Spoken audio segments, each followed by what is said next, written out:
Teja Ayurveda Visakhapatnam district యలమంచిలిలో Ayurveda ఫార్మసీని గత 35 సంవత్సరాల నుంచి రన్ చేస్తూ ఎన్నో మంచి మంచి మందుల్ని ప్రపంచానికి పరిచయం చేస్తున్నాను. ఇవాళ మీ ముందుకు రావడం జరిగింది.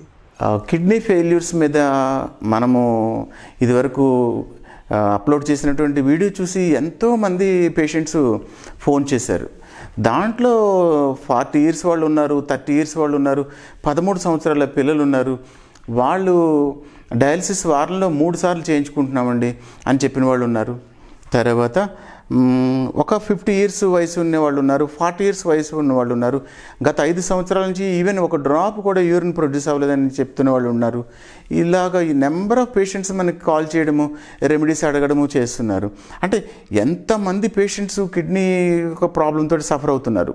అసలు కిడ్నీ ప్రాబ్లమే రాకూడదంటే ఏం చేయాలి, ఎందుకు కిడ్నీ ప్రాబ్లమ్స్ వస్తున్నాయి, ఏ ఆహారం తీసుకోవాలి, ఏ ఆహారాన్ని మనము అవాయిడ్ చేయాలి అన్న విషయం చాలా ముఖ్యం. ఎందుకు కిడ్నీ ఫెయిల్యూర్స్ వస్తున్నాయి?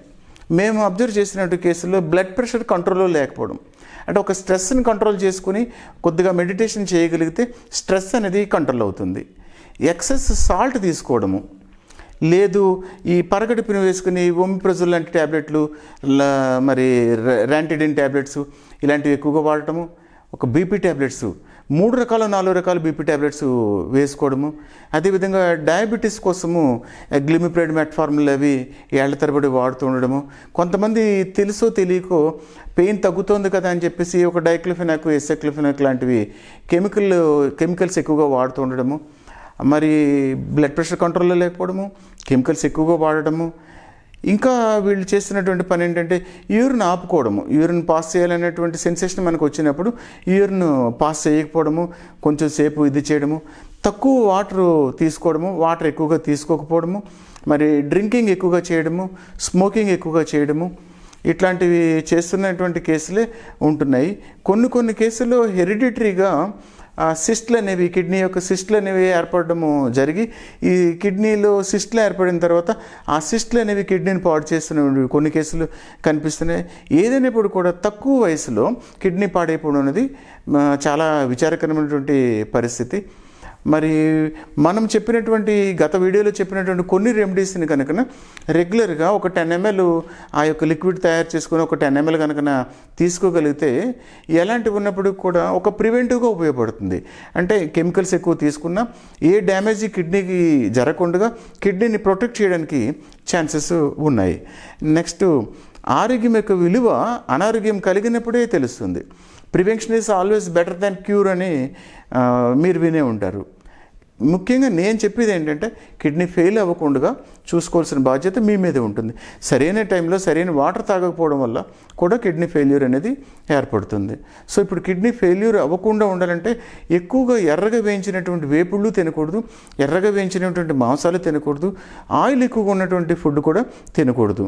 కనీసం రోజుకు 1 నిమిషమో 2 నిమిషాల మెడిటేషన్, 1 నిమిషమో 2 నిమిషాల్లో చిన్నపాటి ఈవెన్ నడక కూడా ఒక వ్యాయామమే. 1/2 కిలోమీటర్ రోజు నడవడము చేస్తూ ఉంటే ఖచ్చితంగా కిడ్నీ ఫెయిల్ అనేది జరగదు. తర్వాత మనం చెప్పినటువంటి రెమెడీలో ఉన్నటువంటి కషాయాన్ని కనుక రోజు తీసుకుంటూ ఉంటే అసలు కిడ్నీ ఫెయిల్యూర్ అనేటువంటిది సమస్య లేదు. ఈ కషాయంలో ఏం చెప్తామంటే ఈ మునగ చిగుర్లు ఒక పర్టికులర్ కషాయం మనం తయారు చేసుకోమని చెప్పాం. అంటే మునగ చిగుర్లు 1, రేవల్ చిన్ని 1, కొద్దిగా గలిజేరు కానీ అటుకు మామిడి కానీ, ఇవి 2 ఒకటి కాదు, 2 వేరు, 2 కూడా డయూరిటిక్ ప్రాపర్టీస్ ఉంటాయి. ఈ యొక్క కషాయాన్ని ప్లస్ ధనియాలు, కొద్దిగా అటుకు మామిడి లేదా గలిజేరు, కొంచెము మునగ లేత చిగుర్లు, అది కాకుండా మనం ఇప్పుడు అనుకున్నటువంటి రేవల్ చిన్ని, ఇవి సమభాగాలు తీసుకుని 1 గ్రాము 2 గ్రాములు ఉండేలాగా ఒక 10 ml 20 ml డికాక్షన్ తయారు చేసుకుని రోజు ఒకసారి తాగుతున్నా సరే వాళ్ళలో కిడ్నీ ఫెయిల్యూర్ అనేటువంటి సమస్య ఉండదు. ఈ యొక్క కషాయం తీసుకోవడం వల్ల ఎలాంటి సైడ్ ఎఫెక్ట్లు కానీ అపకారం కానీ ఉండదు. కొంతమంది ఈ గలిజేరు చెప్పారు కదా అని చెప్పేసి కేజీ లెక్కన తినేస్తూ ఉంటారు. ఎట్టి పరిస్థితుల్లోనూ కేజీ లెక్కన తినకూడదు. గలిజేరు మనం నీడని ఎండబెట్టుకుని దాన్ని 1 గ్రాము తీసుకుంటే సరిపోతుంది రోజు మొత్తానికి. అంతేకాని గలిజేరు పిండేసి జ్యూస్ చేసి ఇచ్చేస్తూ ఉంటారు. అది కరెక్ట్ కాదు కదా. అంటే ఒక కాఫీలో పంచదార వేస్తామంటే పంచదార కేజీ అర కేజీ వేయం కదా, ఒక 5 గ్రామ్స్ 2 గ్రామ్స్ 1 గ్రాము దాన్ని బట్టి వేయాలి కదా. ఒక సాల్ట్ తీసుకుంటే మంచిదన్నా అంటే దానికి ఒక క్వాంటిటీ ఉంటుంది కదా.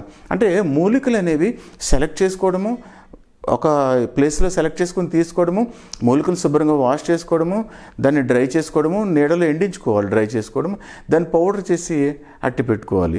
సో మూలికల్ని ఏ టైంలో కలెక్ట్ చేయాలి, ఏ విధంగా స్టోర్ చేసుకోవాలనేది ఖచ్చితంగా ఇంకొక వీడియోలో చెప్తాను. అతిగా ఏ మూలిక తీసుకోకూడదు. ధనియాలు తీసుకోమన్నారు డాక్టర్ అని చెప్పేసి ఒక 1/4 కేజీ 1/2 కేజీ 100 గ్రాములు 50 గ్రాములు అక్కర్లేదు.